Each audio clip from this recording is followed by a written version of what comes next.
কিভাবে ছোট পরিসরে আগুন থাকলে আমরা অক্সিজেন কাট অফ করে নির্বাপন করি সেটা দেখাবো।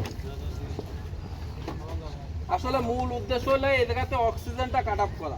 এই আগুন এই ছোট পরিসরে থাকলে আপনারা আপনার ঘরে বাড়ি যেখানে সেখানে সবসময় নির্বাপন করতে পারেন। ইলেকট্রিক কিছু আগুন আছে, আপনারা বৈদ্যুতিক আগুন যখন লেগে যায় তখন সর্বপ্রথম আপনারা বৈদ্যুতিক যে মিটার থেকে যে সুইচ, এই সুইচটা আপনারা বন্ধ করে দেবেন। দেখবেন যে আপনার আগুন আর সম্প্রসারণ হবে না, সামনের দিকে আর যাবে না।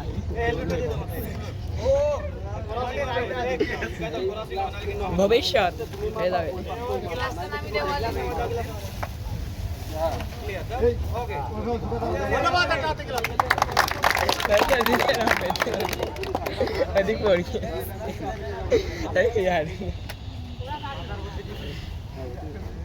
আসলে এই বস্তাটা কিছু ধরারও নিয়ম আছে, টেকনিক আছে। বস্তা আপনি যদি এই বস্তাটা এইভাবে ধরেন তাহলে আপনার যে দুই হাত, আমরা আসছি আপনাদের দেখাতে প্রশিক্ষিত করতে এই জন্যই যে আপনি এই বস্তাটা যখন ধরবেন তখন হাত আপনার সেভ করতে হবে।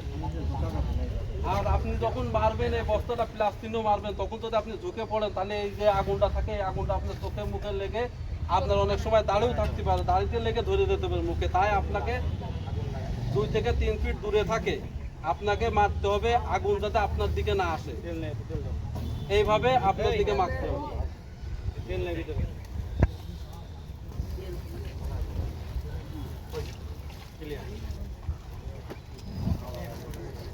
আমি এভাবে দাঁড়ালাম, আমি এভাবে মারলাম। এবার আমার ছেলেটা আবার এভাবে মেরে দিল। মারলে পারে কি হলো, অক্সিজেনের ভিতরে যে আগুনের তেলের উপরে যে পানির উপরে যে তেল ভাসছিল, তেলে আগুন ছিল, আগুনটা নির্বাপনের। এই তেলের আগুন আমরা ম্যানুয়ালি ব্যবহার করতে না পারলে অনেক সময় তেলের আগুনে আমরা কম ব্যবহার করি, আমরা পানি ব্যবহার করি না। আমরা ইলেকট্রিক আগুনে পানি ব্যবহার করি না। যখন গ্রাম অঞ্চলে ইলেকট্রিক আগুন লাগে তখন আমরা আসলে বিদ্যুৎ লাইনকে, বিদ্যুৎ অফিসকে ইনফর্ম করি যে বিদ্যুৎ অফিসটা আপনাদের ওই লাইনটা বন্ধ করে, নাইলে আমরা পানি মারতে পারি না। কারণ ওই বৈদ্যুতিক লাইনে তড়িত হয়ে আমাদের যারা পানি মারি তাদেরকে আক্রান্ত করে। তাই সবসময় আমরা ইনশিওর হই যে ওই জায়গা বৈদ্যুতিক লাইন আছে কিনা, থাকলে আমরা মেইন সুইচ বন্ধ করে তখন ওই জায়গা পানি মারি।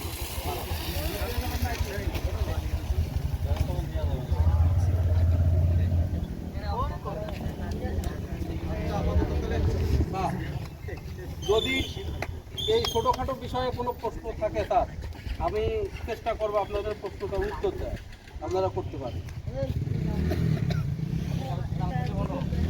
কোনো কিছু জানার থাকলে। আর আমরা চেষ্টা করবো, আমরা প্রতিনিয়তই চেষ্টা করি যে প্রতিটা স্কুল, কলেজ, হাসপাতাল, ক্লিনিক এবং মাদ্রাসা যে ধর্মীয় প্রতিষ্ঠানগুলো আছে আমরা সব জায়গায় যাই প্রতি সপ্তাহে শনিবার। আমরা এই শনিবারে আমাদের গণসংযোগ টোপোগ্রাফি আছে, আমরা বিভিন্ন রোড ঘাট এবং এই গণসংযোগটা করি, এই নাম্বারটা প্রচার করি। আর এই ধরনের ছোটোখাটো অগ্নিকাণ্ড যাতে ঘটলে নিজেরা নির্বাপন করতে পারে সেই প্রচেষ্টার মাধ্যমে আমরা নাম্বারগুলো প্রচার করি। আপনারা এই নাম্বারটা মনে রাখবেন, হরিণাকুণ্ডু ফায়ার স্টেশনকে ফোন দিবেন এবং আমাদের পাশে থেকে।